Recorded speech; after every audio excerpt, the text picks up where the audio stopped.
Welcome. I have talked about optimism bias and Dunning-Kruger effect before.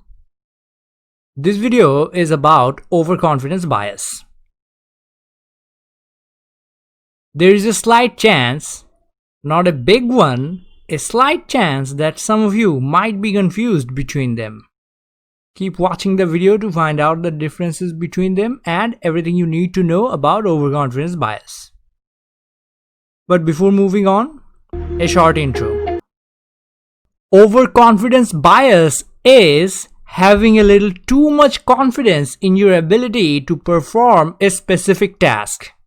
Having an appropriate amount of confidence is really healthy, but after a certain point, it will do you more harm than good. Is that it? Is that all there is to know about overconfidence bias? No, of course not. Let's go into the details now. There are many types of overconfidence bias. The first type is obviously the type where you just end up measuring your own ability better than it is. The next one can be called illusion of control. You think you have things under control, when in reality you really don't. Then you have the optimism regarding the timing of anything. Here you probably can do the task, but you misjudge the time it is going to take to properly complete the task. The last one is just the desirability effect, also known as wishful thinking. You just want a desired outcome so bad that you think you are going to get it. Sounds really similar to my last video on the series, doesn't it? Well, the difference, I believe, would be that in optimism bias, you either do or you don't even do anything about your optimism. You just think that everything is going to be fine on its own.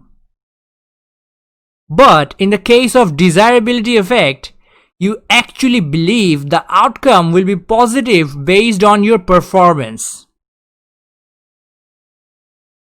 Alright? Optimism bias, you might or might not be performing. Desirability effect in overconfidence bias, you are performing and want a desired outcome, so you overestimate your own capability.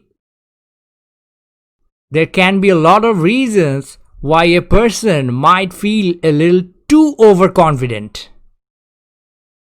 The reasons behind overconfidence bias is following. The first one would be the above average effect, also known as illusory superiority. Doing a video on this one is going to be so much fun. For this particular video, understand that most people tend to think that they are above average. In most surveys you take, almost 90% of people are going to tell you that they belong in the top 50%. And that is actually impossible. And of course, optimism bias is also going to have a big hand in this case. Now, overconfidence bias can be harmful on different degrees. You might fail to do a bottle flip and embarrass yourself in front of your friends. Or you might end up misreading the stock market and end up losing $28. That would be a big blow to your wallet. Now, I'm not going to draw out large examples on how overconfidence bias can be bad for you. That would be just dragging out this video for too long. Instead, I'm going to mention exactly what you need to do to get rid of this bias. Let's get the first point over with. Just by knowing about this bias, you are going to be able to detect it and in turn be much closer to avoid it compared to people that do not know about this bias.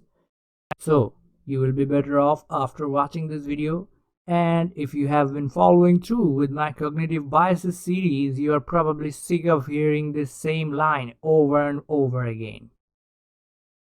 But I have to say it because that is actually how it is. Alright? Alright. There are other things you can do to avoid suffering from the overconfidence bias. First of all, let me reiterate.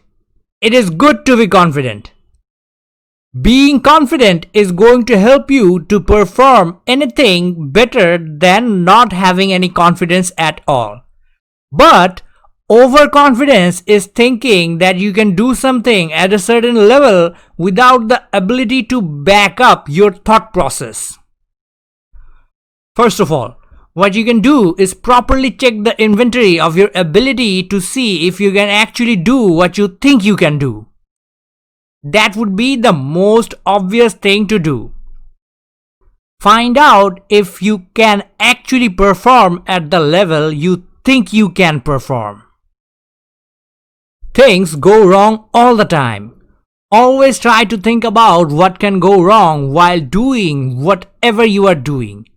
If you are trying to submit a term paper on time, you can list out the things that can go wrong with properly doing it.